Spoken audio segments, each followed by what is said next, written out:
Family art and activities. Today we're weaving. Today we're going to need a cardboard box, tape, push pins, and yarn. Actually, any kind of cardboard's probably fine. I start off by making myself some guidelines where I'm going to push the push pins, and I want them to be all approximately the same length, so I'm using my ruler to guide my pencil. I am just doing a ruler's length on each side. No special reason except for the fact that it's really easy to measure a ruler's width. My cats donated this box. It used to hold their cat food. Next, I put in the push pins. I'm going to go all along one side, and I'm spacing them so that the push pins touch. So I'm not measuring exactly how far along they all are. I am guesstimating it by just trying to make sure that the bottoms of the push pins touch.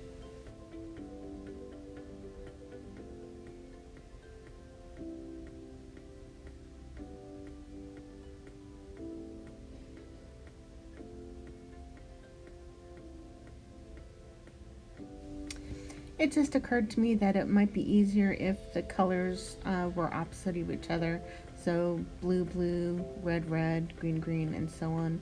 So I'm going to redo this real quick.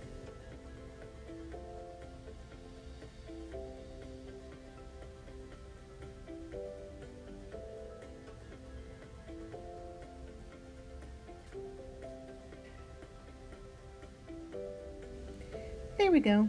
Much better. Let's get started weaving.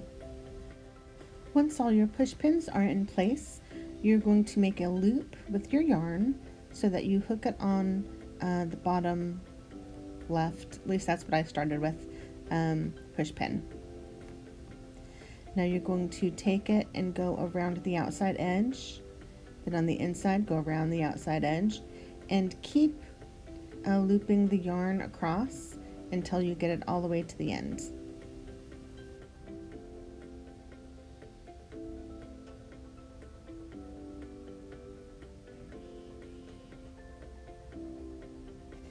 Now that we're done making it go lengthwise, we are going to tie a knot on this last push pin here so that we can start the actual weaving process.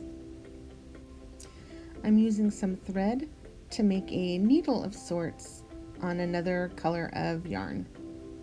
You can do this many different ways. My first example is just bending tape on itself and twisting.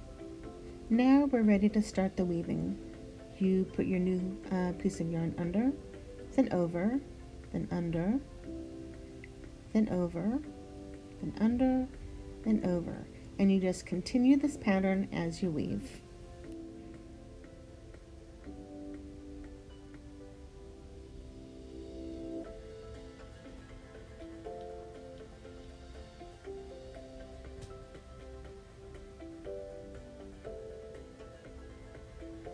Now that you have one line finished, make sure you pull it all the way up to the top. Now before you do your second line, you're going to go under the one you just went over, and then go back to under and over. And you'll continue doing this as you make your lines.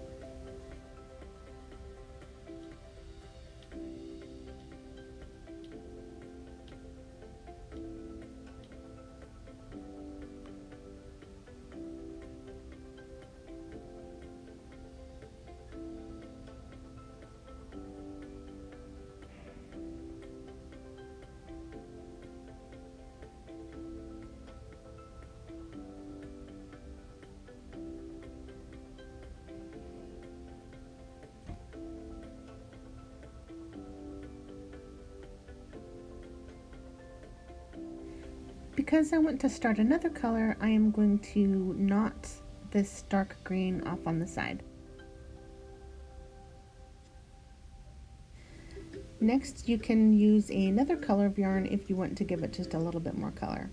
On this line, I just attached the yarn directly to the outside length, and then continued with the over and under pattern, making sure to follow it as it was going.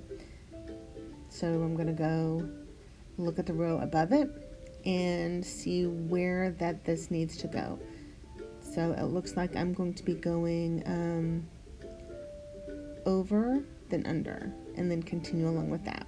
And I'm making a new needle with the tape, doing this one just a slightly bit different to go just around the edges.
This time when I change the colors, I'm going to tie thread to thread so that it will be one continuous piece of yarn. So you can try either technique that you like the best.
Once I finish, I tie a knot in the end to keep everything in place.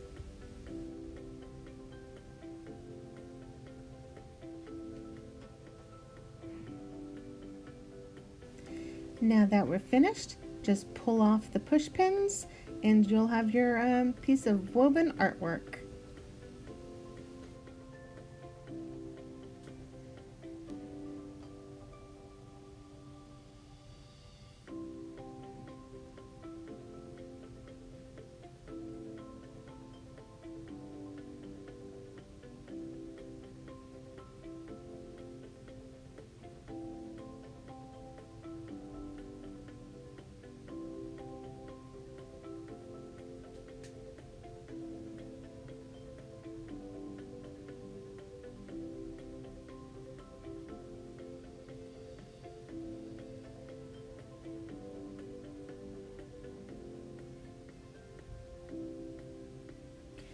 I hope you guys enjoyed learning how to do some easy cardboard box push pin weaving.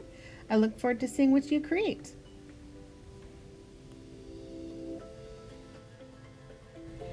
If you'd like to see more programs by our Sci-Fair Kids Corner staff, check out our Loom Guides page. And please hit the thumbs up button to like and please share. Bye!